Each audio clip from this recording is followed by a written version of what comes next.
The alien princess rejected all suitors, then pointed at a silent human.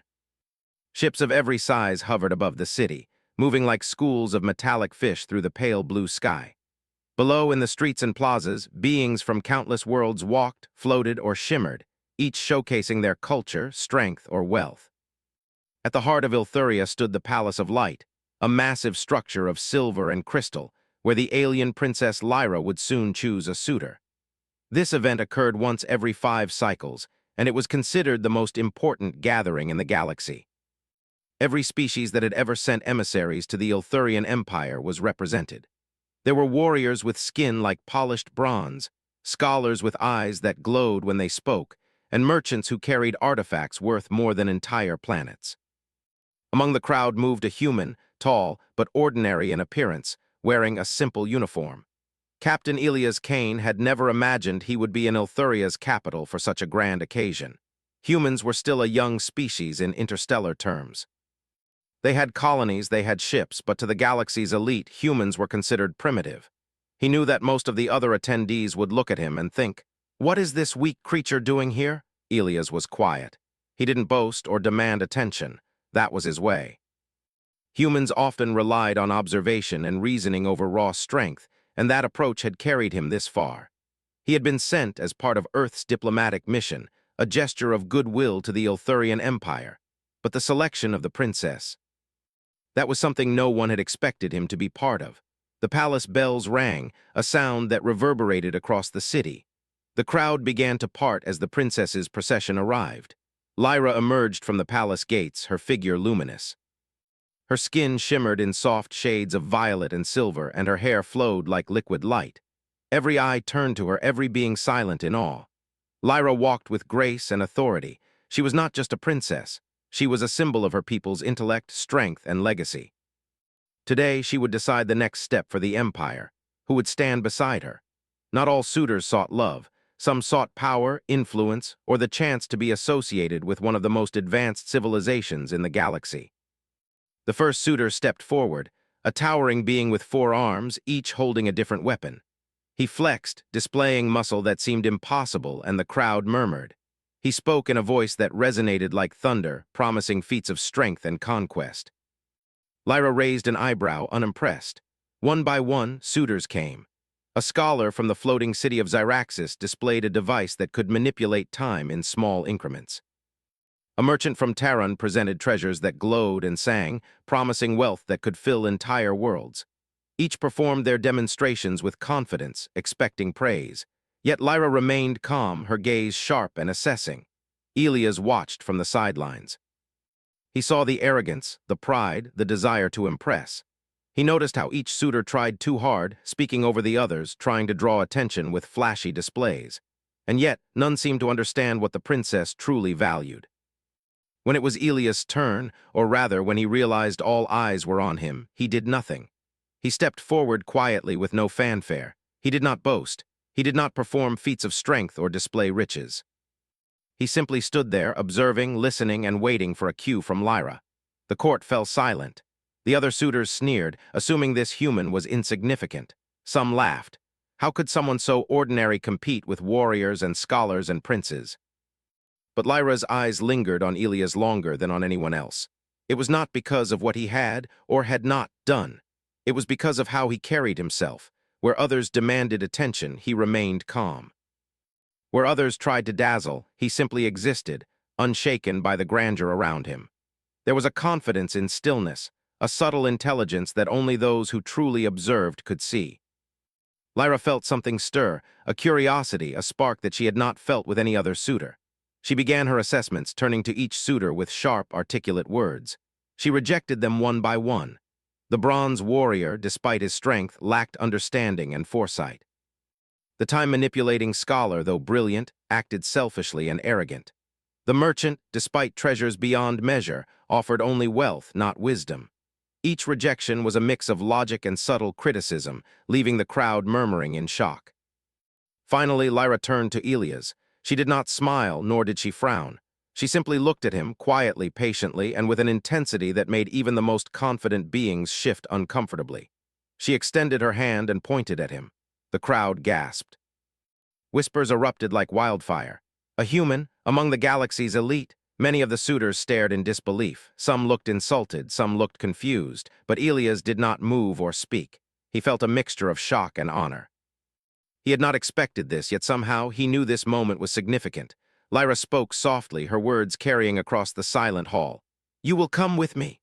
No one knew why, and the question burned in every mind present. Why a human? What had he done that none of the others could?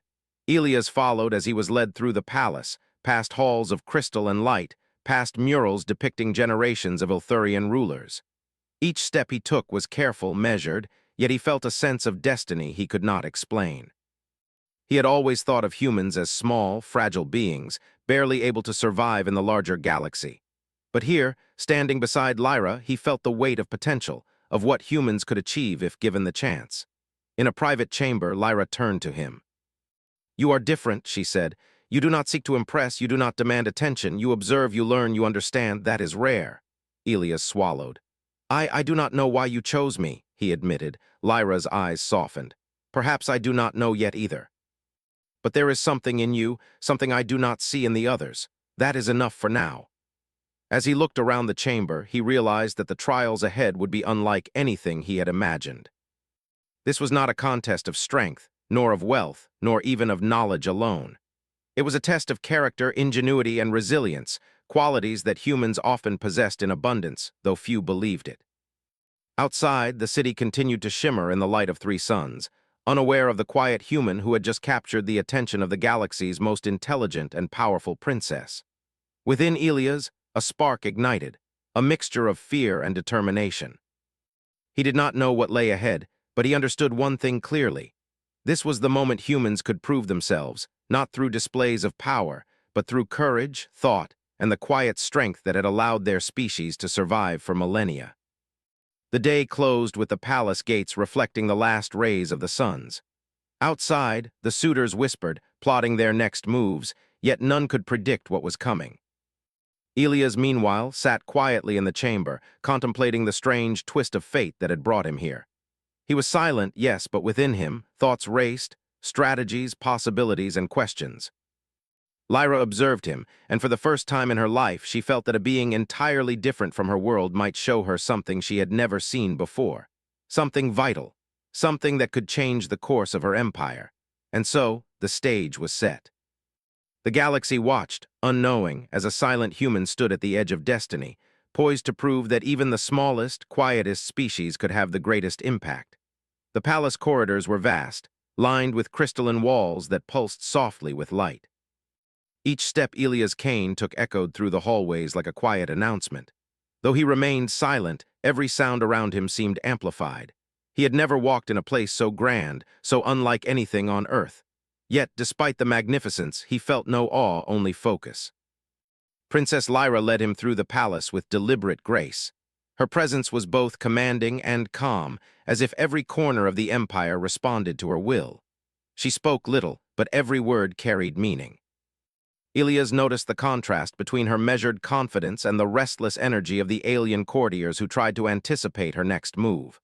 "This way," Lyra said softly, turning into a chamber filled with holographic projections. "Here we will speak." The room was circular, with no visible doors except the one they entered. In the center, a table displayed star charts, mathematical patterns, and symbols Elias did not recognize. They hovered and shifted in midair, alive with movement. Elias had studied alien technology in theory, but seeing it in practice was entirely different. "You will remain silent for now," Lyra said, gesturing to a seat. "I wish to observe before I speak." Elias nodded. He had learned early in life that listening often revealed more than speaking. In silence, he studied her. Lyra's eyes moved swiftly, taking in every detail, yet her expression remained unreadable. Humans often mask their thoughts with words or gestures, but this alien princess's thoughts were a mystery. Yet something in her gaze seemed almost curious. Hours passed, though neither spoke. Courtiers outside whispered, wondering why the princess had chosen a human over the galaxy's mightiest warriors, cleverest scholars, and richest merchants. Speculation ran rampant. Some believed it was a prank. Others suspected political maneuvering. But Elias ignored them all. He focused on observing patterns, how her eyes shifted, how her hands moved over the hovering symbols, how the air seemed to change around her presence. Finally, Lyra spoke. Most suitors believe themselves strong because they display power. Some think they are clever because they manipulate systems they do not understand. Others think wealth makes them worthy. You human do none of these, and yet I sense potential in you. Elias blinked. I don't understand, he admitted. You will, Lyra replied. But first you must prove that you can think, adapt, and understand without guidance. I do not need a follower. I need someone who can see possibilities others cannot. For a moment, Elias felt panic rise. None of the other suitors had faced such a challenge. They relied on strength, manipulation, and spectacle. He had none of these.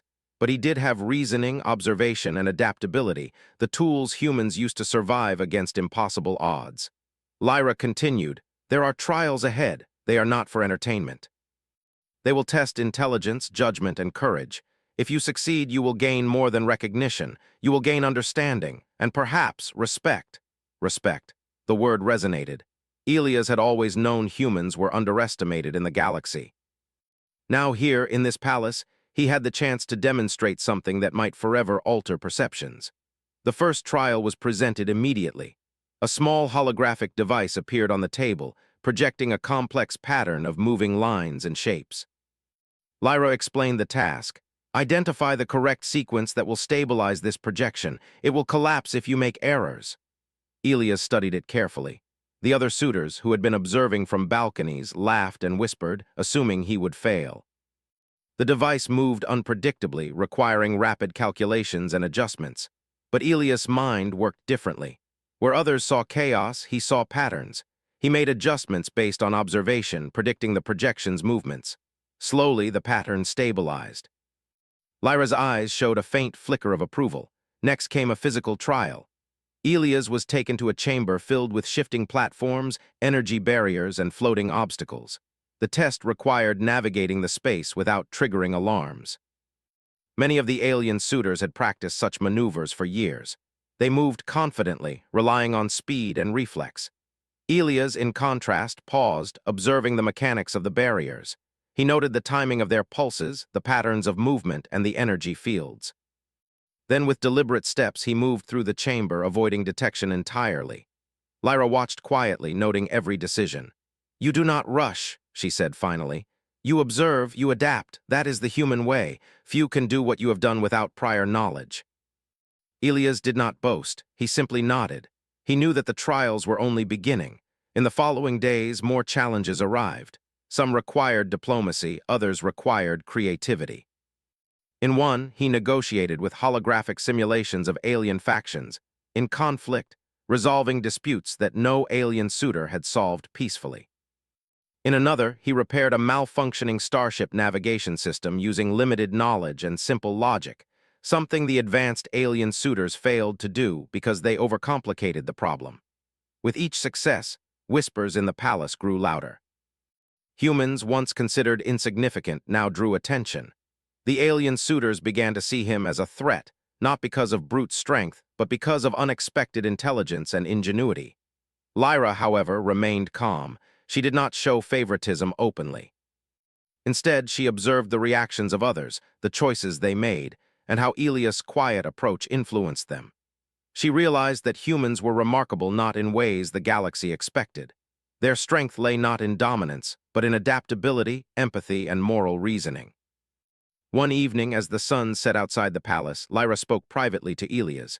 You are unlike any being I have met. Most focus on themselves, on gaining power or wealth. You focus on understanding and solving problems. That is rare, even here.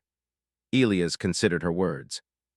I never expected to be chosen, he admitted. I am just a human. Exactly, Lyra said with a faint smile. Which is why you were chosen, because no one else here is human, no one else here thinks like one. The galaxy underestimates your kind, that is a strength.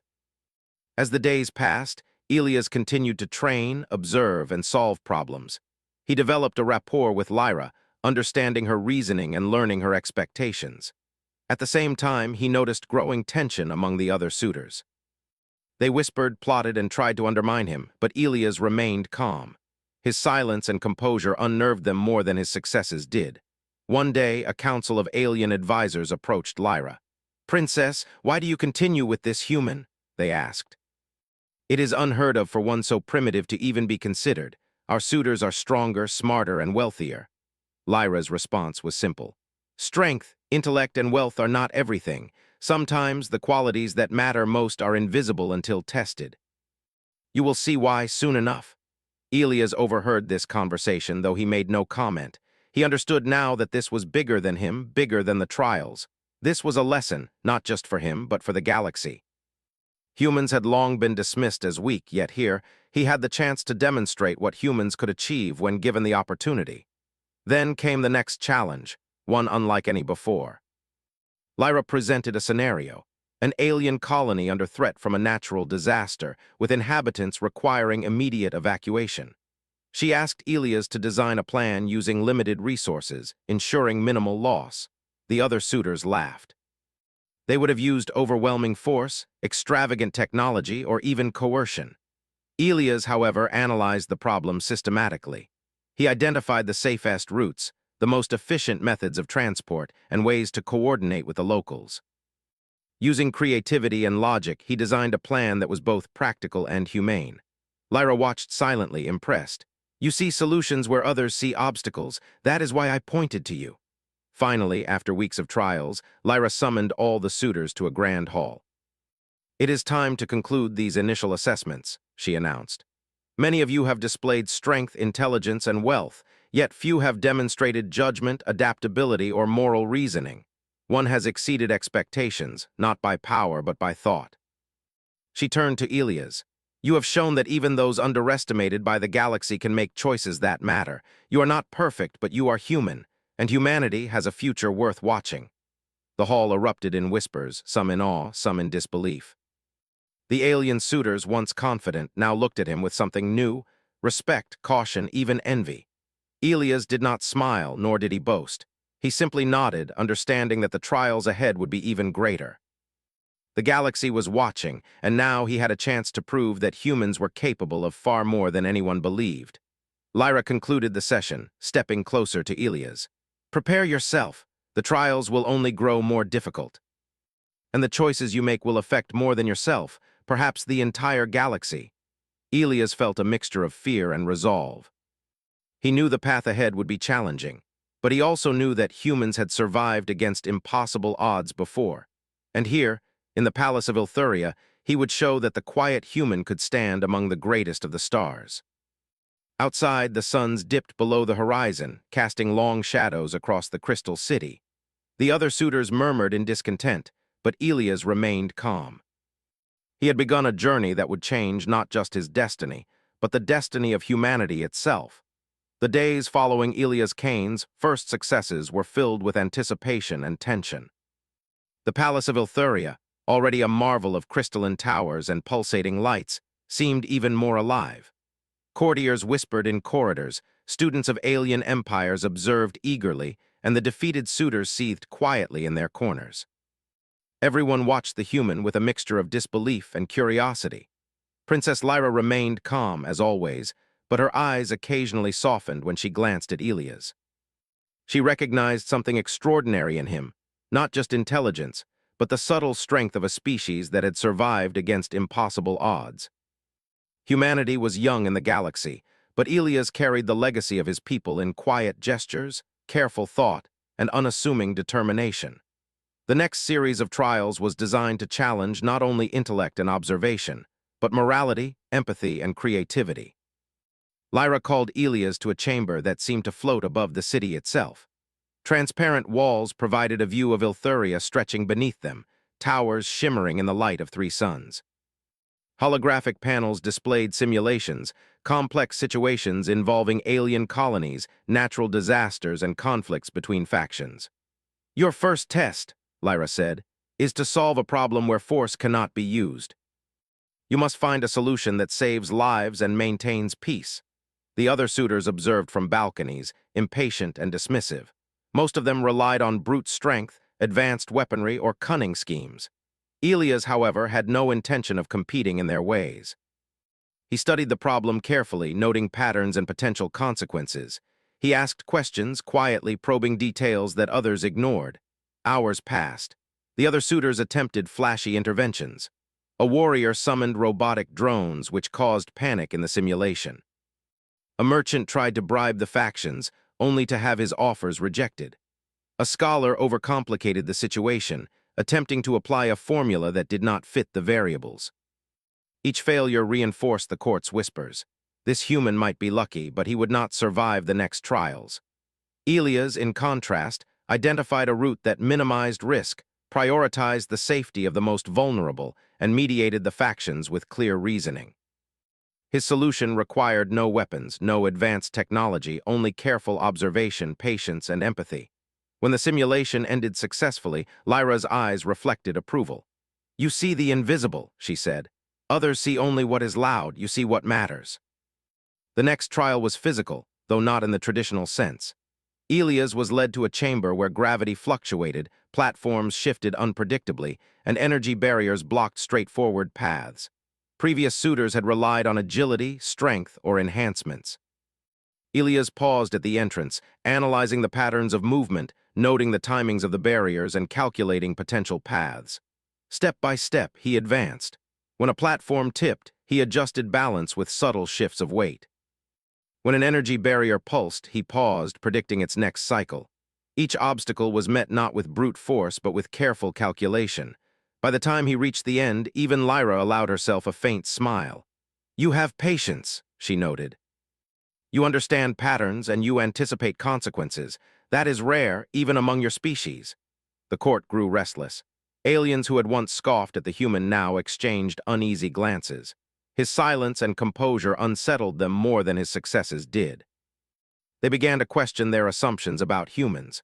Perhaps this quiet, unassuming species possessed qualities that even centuries of alien evolution could not replicate. Then came the most unusual trial yet. Lyra presented Elias with a moral dilemma. Two alien colonies were on the brink of civil war, and both claimed ownership of a newly discovered planet rich in resources. Each choice he made would favor one side at the potential expense of the other. Many suitors immediately chose sides based on personal gain or ambition. Elias did not. He studied historical interactions, considered cultural values, and proposed a solution that balanced both colonies' interests. He suggested sharing resources, creating a joint council to govern the planet, and implementing systems to ensure fair representation.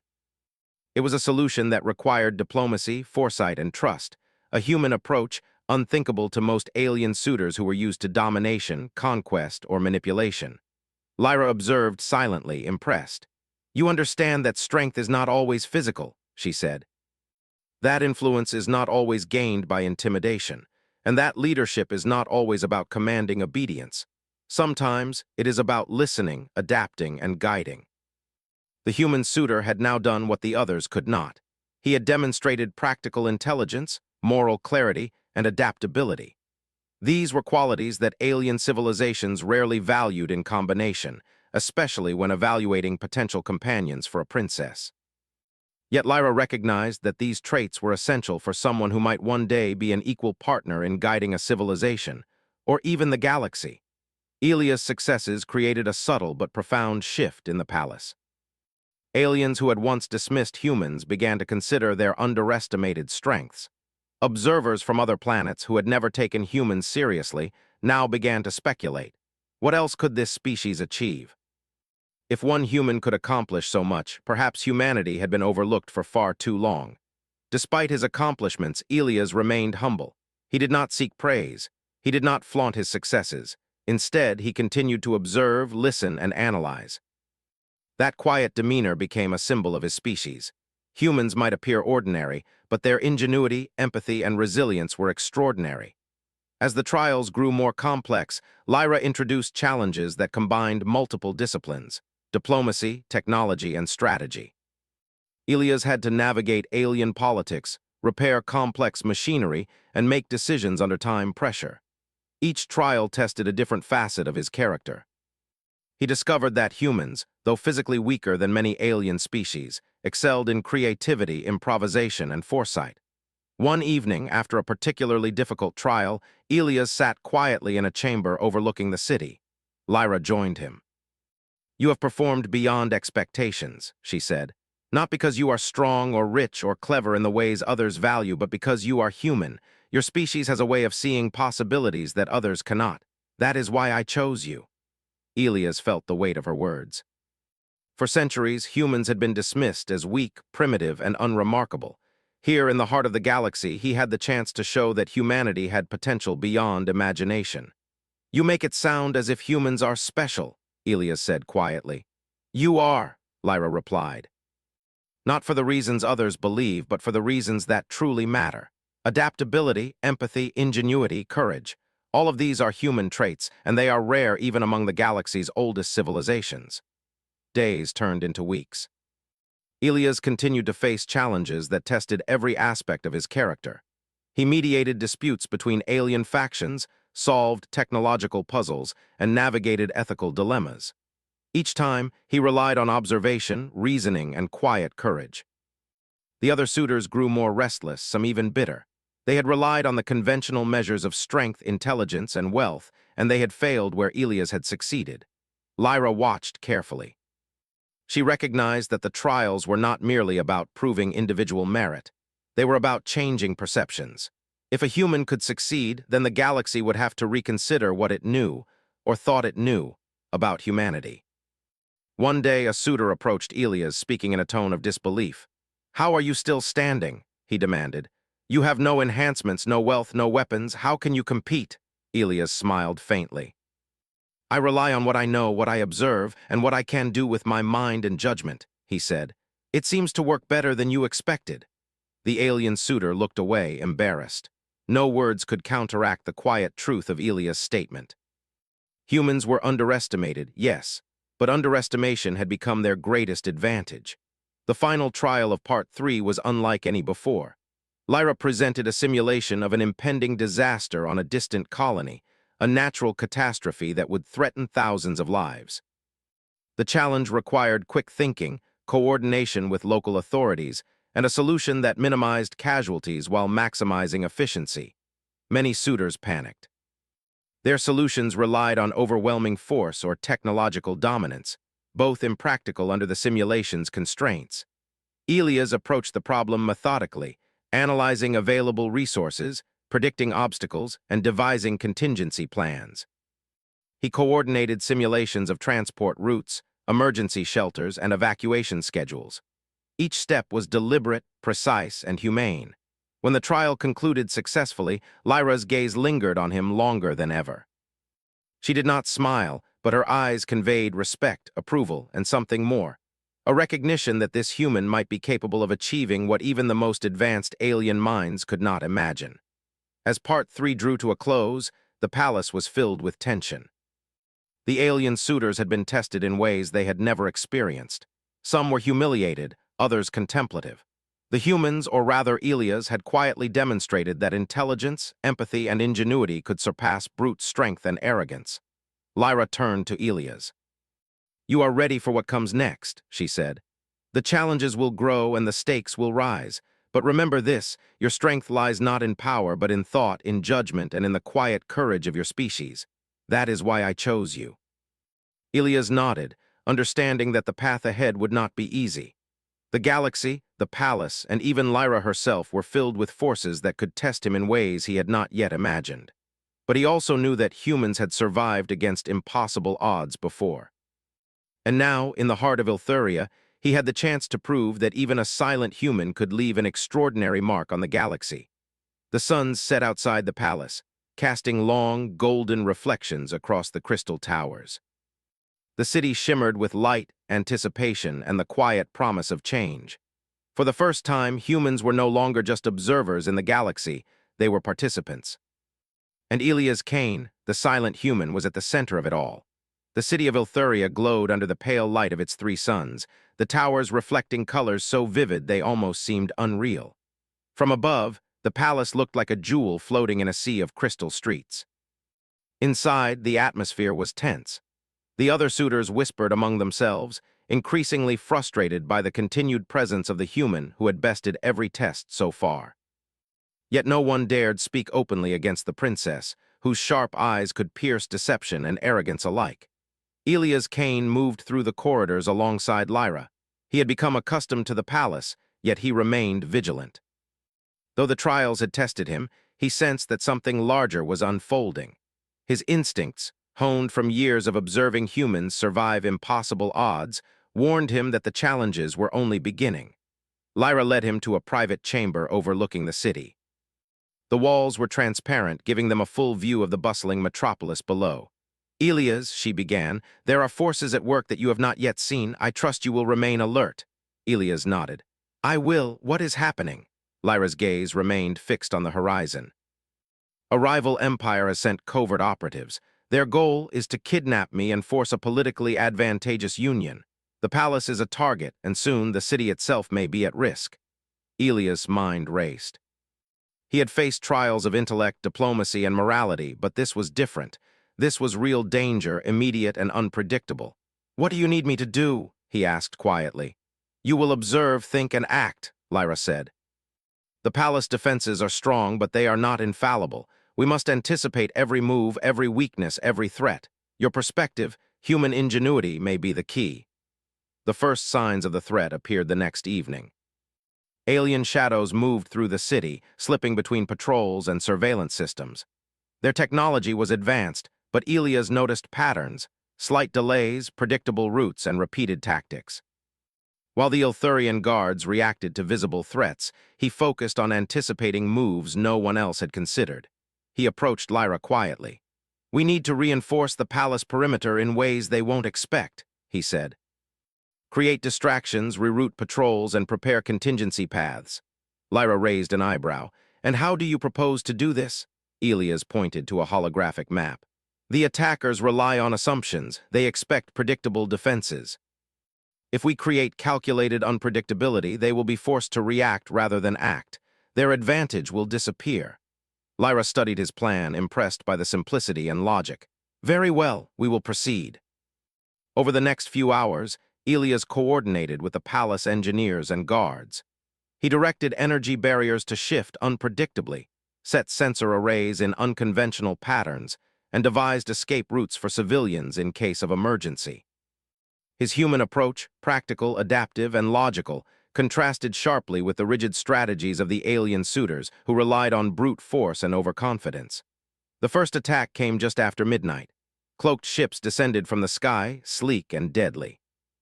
Operatives moved swiftly, infiltrating the city. The palace alarms blared, lights flashing red. Chaos erupted. Yet Elias remained calm. He had anticipated the movements. He directed guards to key positions, triggered barriers in specific sequences, and guided Lyra and her attendants to secure locations. The intruders found themselves delayed at every turn, caught in traps they had not expected. One by one, they were neutralized, not with violence alone, but with strategic advantage and clever planning. During the battle, Elias discovered a hidden passage leading directly to the palace's central chamber. The attackers had overlooked it, assuming the palace's defenses were sufficient. He realized that this passage could be exploited by the enemy to reach Lyra. Without hesitation, he positioned himself at the entrance, monitoring every movement. Minutes felt like hours. The attackers advanced cautiously, unaware of the trap awaiting them. Elias guided the palace defenses silently, communicating with gestures and short commands. The human ingenuity that had impressed Lyra during trials now proved crucial in defending an entire empire. At the same time, Lyra observed Elias' actions closely. She had chosen him for qualities other suitors lacked: observation, moral clarity, and adaptability. And now, in a real crisis, those qualities shone brighter than any display of wealth, strength, or technical skill. The princess felt a growing respect, and perhaps admiration, for the human who had quietly saved her city from disaster. The attackers realized their plans were failing. They attempted to regroup, but Elias had anticipated this too. He directed guards to intercept their retreat, cut off escape routes, and set up containment measures. Within the hour, the palace was secure. The intruders, though formidable, had underestimated the quiet human who had calculated every step. After the attack, Lyra approached Elias.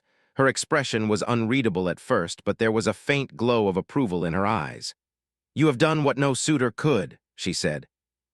"Not with weapons, not with wealth, not with influence, but with thought, strategy, and calm judgment. That is why I chose you." Elias felt a mixture of relief and determination. It was the only way to keep everyone safe, he said. I just did what made sense. Lyra nodded. And yet it is extraordinary. You have reminded me, and the entire palace, that intelligence, foresight, and moral clarity can triumph where raw power fails. The palace, once a place of ceremonial trials, now became a hub of preparation. Elias worked tirelessly alongside the Ilthurian engineers and guards, devising systems to prevent future attacks. He implemented redundancies, escape routes, and early warning mechanisms that even the most advanced alien minds had overlooked. Meanwhile, the other suitors who had once mocked or ignored him watched in silent awe. They began to understand that human ingenuity was not something to dismiss. Strength and technology could fail. Cunning and strategy could succeed where brute force could not. Lyra's confidence in Elias grew with each passing hour. She began to involve him in decisions not just about defense, but diplomacy. She asked for his insight on alliances, trade negotiations, and the management of interstellar relations. Elias contributed quietly but effectively, offering perspectives grounded in practicality and logic. One evening, as the city lights shimmered across the crystal towers, Lyra and Elias walked through the palace gardens. The air was fragrant with alien blooms, and the quiet moment allowed them to speak openly. You have changed the way I see humans, Lyra admitted. I expected courage and intelligence in suitors, but you have shown wisdom, judgment, and adaptability that few beings, even among the oldest civilizations, possess. Elias smiled faintly. I never thought humans would be taken seriously here. We are young, untested, and often underestimated. And yet, that is your advantage, Lyra said. No one expects a human to succeed. That gives you freedom to think differently, to see what others overlook. It is remarkable. Their conversation was interrupted by a messenger. A new threat had emerged. This time it was political. A neighboring empire sought to challenge Lyra's rule by spreading misinformation, creating dissent among the council, and attempting to discredit her choice of a human suitor. Elias immediately began analyzing the situation. He identified flaws in their strategy, anticipated moves, and devised countermeasures. By the time the council convened, Lyra and Elias had already neutralized the misinformation, exposing the rival empire's deception. The council members, impressed and even awed, turned their attention to the human who had quietly solved a crisis that could have destabilized the empire. They realized that Elias' presence was not just a curiosity, it was a sign of a new era. Humans, underestimated for generations, now had a place among the galaxy's most influential civilizations. Lyra observed Elias throughout these events and felt a growing sense of trust. She recognized that a partner capable of calm reasoning, strategic foresight, and moral clarity could help her guide the empire safely. She had chosen wisely, not for appearances, not for prestige, but for qualities that truly mattered. As the sun set for the final time that day, Elias stood atop the palace walls, looking out over the city. The crystal towers reflected the fading light, and the city hummed with life and anticipation. He realized that humans, often dismissed, could rise above expectations. It was not strength, wealth, or status that mattered most. It was the ability to think, adapt, and act with courage. Lyra approached him silently, her presence both reassuring and commanding. The challenges ahead will grow more difficult, she said. You have proven yourself in crisis, but the galaxy is vast. Threats will come from places we cannot yet imagine. Are you ready? Elias met her gaze. I will do whatever it takes, not just for you or for the Empire, but for humanity. We have survived impossible odds before. This is no different. Lyra nodded, her eyes reflecting both pride and anticipation. Together they looked toward the horizon, aware that the trials ahead would test not only skill and intellect, but courage, loyalty, and the quiet strength that humans often carried unnoticed. The palace, once a place of ceremonial trials, had become the stage for an emerging legend. The silent human had not only survived, but thrived, outthinking, outmaneuvering, and outlasting expectations. And in the quiet moments between strategy and crisis, Lyra realized that the human beside her was more than a suitor. He was a symbol of potential, ingenuity, and the enduring spirit of humanity. The city glimmered below them, unaware that its fate had been shaped by someone its citizens had never expected, a human. And as the suns dipped below the horizon, Elias knew that the true tests were only beginning. The city of Ilthuria buzzed with activity as dawn broke over the crystal towers. After weeks of trials, unexpected alliances, and near crises, the palace had finally stabilized. Yet Elias Kane knew that the galaxy did not rest. Threats lingered beyond the stars, waiting for a moment of weakness. Princess Lyra stood at the top of the palace walls, overlooking the city. The early sunlight glinted off her silver-violet hair, casting a soft glow around her. Beside her, Elias remained quiet, scanning the horizon with careful attention. Despite the calm appearance, both knew that their recent victory was only temporary. Their enemies had resources, cunning, and patience. "Do you ever get used to this view?" Elias asked quietly. Lyra glanced at him. "It never fails to amaze me, and yet even beauty can hide danger." Elias nodded. "Then we'll have to keep watching, always." The first sign of trouble came in a subtle way. Couriers from distant empires arrived with urgent messages, warning of conspiracies, alliances forming in secret, and fleets moving in the outer systems. Elias analyzed the intelligence, identifying inconsistencies and gaps that suggested deception. Where others would have panicked or overreacted, he devised measured responses, sending out misinformation of their own to confuse potential adversaries. Lyra observed his methods closely. His calm, logical approach, combined with moral clarity, impressed her more than any physical display or technological feat. "You understand patterns in ways even our advisors do not," she noted. "You see what matters beneath the surface." Elias shrugged modestly. "Humans have to. We survive by noticing the small details others overlook. That's how we endure." The Palace Council convened to discuss the latest intelligence. Alien advisors from every corner of the Empire argued, their voices rising in heated debate. Many underestimated Elias simply because of his species, but Lyra ensured he had a voice. She watched as he quietly presented solutions, strategies that combined diplomacy, defense, and clever misdirection. By the end of the meeting, the council was stunned. The human who had entered the palace as an unknown visitor had proven capable of navigating complex political webs that had baffled the galaxy's greatest minds.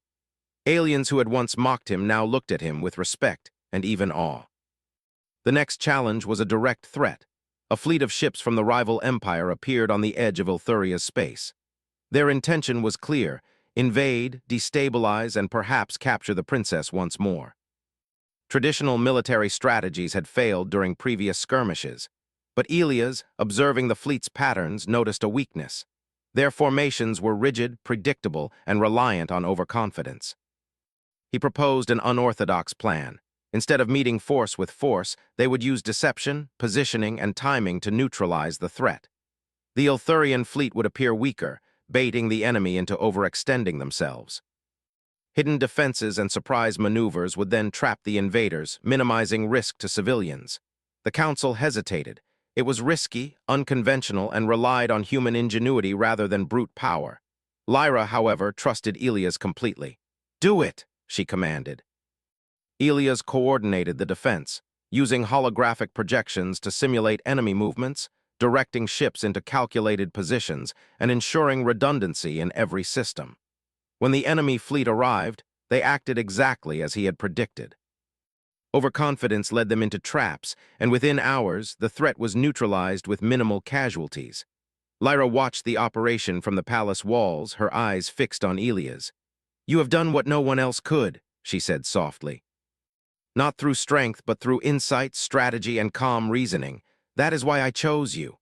The defeated enemy commanders were brought before Lyra. Elias suggested an alternative to punishment, one that would build trust rather than resentment. "Show them mercy," he advised. "Treat them with fairness and honor. They will remember it, and it will make future conflicts easier to resolve." Lyra considered the advice and nodded. The commanders were released under strict conditions, their respect earned through both Elias' wisdom and her authority. The palace and city celebrated the victory, yet the quiet human remained modest, observing the celebration from a distance, noting patterns and thinking ahead. In the following days, the galaxy began to recognize a new reality. Humans were no longer dismissed as weak or insignificant.